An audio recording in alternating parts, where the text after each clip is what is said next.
Bismillahirrahmanirrahim. Assalamualaikum warahmatullahi wabarakatuh.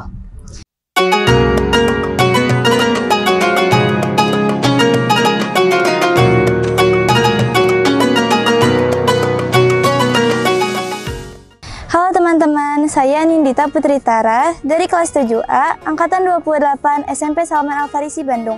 Ingin berbagi ilmu dengan teman-teman di rumah untuk saling memperkuat iman dan takwa, terutama di bulan Ramadan. Pada kultum kali ini, saya akan membahas tema tentang i'tikaf, momen rehab hati di bulan Ramadan. Alhamdulillahirabbil alamin, wassalatu wassalamu ala asyrafil anbiya'i wal mursalin wa ala alihi wa sahbihi ajmain, amma ba'du. Surah-surah yang terkandung dalam juz amma pada umumnya berbicara tentang akidah. Dan pembahasan akidah yang sangat ditekankan dalam juz terakhir ini adalah gambaran tentang hari kiamat yang begitu mengerikan. Tujuannya agar ketika dibaca dapat meningkatkan keimanan dan ketakwaan. Mulai dari surah An-Naba, An-Nazi'at, hingga Al-Qari'ah. Semuanya membahas tentang kehancuran seisi langit dan bumi, serta akhir dari kehidupan duniawi. Di sela-sela pembahasan tentang akidah, terdapat pula pembahasan akhlak dan falsafah hidup. Salah satunya adalah surah Al-Balad. Surah ini menurut Said Qutb dalam tafsir Fi Dhilalil Quran mengandung sejumlah hakikat pokok kehidupan manusia. Di dalamnya juga terdapat isyarat-isyarat yang syarat dengan motivasi dan sentuhan-sentuhan yang mengesankan. Berbagai persoalan yang rumit diringkas dalam surah ini dengan gaya bahasa yang unik dan menggetarkan kalbu. Utamanya yang tercantum dalam ayat keempat. Allah Ta'ala berfirman, A'udzu billahi minasyaitonir rajim. Qad khalaqnal insana fi kabad. Yang artinya, sungguh kami telah menciptakan manusia berada dalam susah payah. Quran Surat Al-Balad ayat 4. Para mufasir menjelaskan isyarat dari ayat ini menunjukkan bahwa hakikat hidup manusia selalunya dipenuhi dengan berbagai kesulitan. Dimulai dari kesulitan saat masih dalam kandungan sang ibu, janin hampir tidak melihat cahaya, sehingga ia mendorong sampai terlihat jalan keluarnya dari rahim. Saat terakhir, fase kehidupan yang lebih sulit dan lebih berat dimulai. Bayi yang mungil, belajar bernafas dan menghirup udara yang belum pernah ia kenal sebelumnya. Dia membuka mulut dan rahang untuk pertama kali dan menarik nafas panjang dengan permulaan yang berat. Kemudian proses-proses berikutnya juga dilalui dengan penuh perjuangan. Saat disapi, tumbuh gigi, berjalan, tulang punggung mulai tegak. Semua hal itu dilalui dan terjadi dengan penuh kesengsaraan. Dalam menuntut ilmu, seorang manusia juga merasakan banyak kesulitan.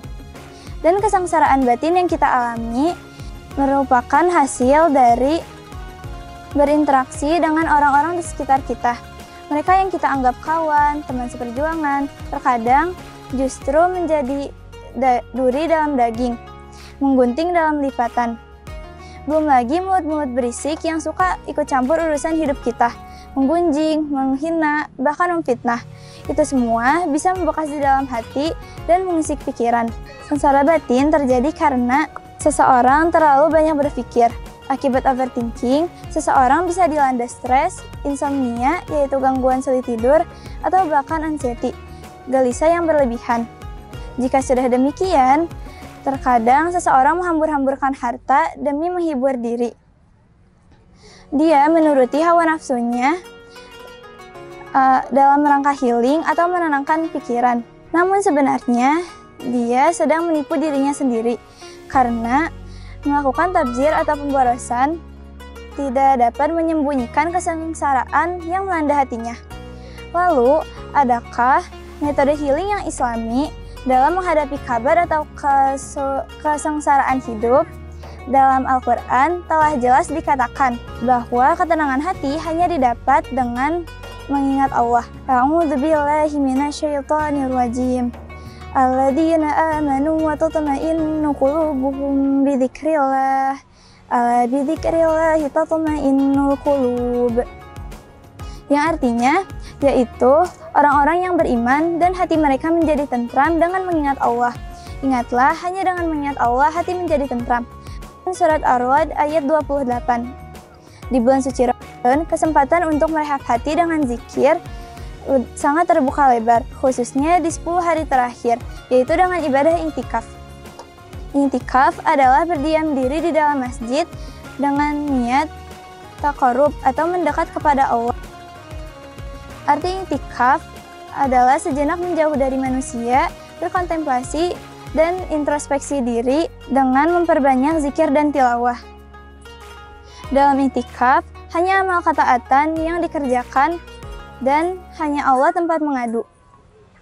Dalam surah Al-Baqarah ayat 187, Allah mensyariatkan ibadah i'tikaf kepada Nabi Muhammad. Umat-umat terdahulu juga sudah terbiasa melakukan ibadah i'tikaf, termasuk Nabi Ibrahim dan Nabi Ismail.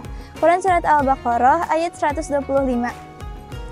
Maka sudah selayaknya umat Islam melaksanakan ibadah memanfaatkan Ramadan untuk i'tikaf, meski hanya sekali dalam setahun. Namun sayangnya hanya sedikit yang bersemangat dalam menunaikan ibadah ini. Syekh Wahbah menyebutkan beberapa hikmah di balik syariat i'tikaf. Di antaranya yang paling utama adalah syafa'ul qalbi, yaitu beningnya hati. Ketika seseorang melazimi zikir, melepaskan diri dari segala hiruk-pikuk kehidupan duniawi, selalu setia menunggu waktu sholat, sehingga dengan begitu, ia meraih cinta dari Allah.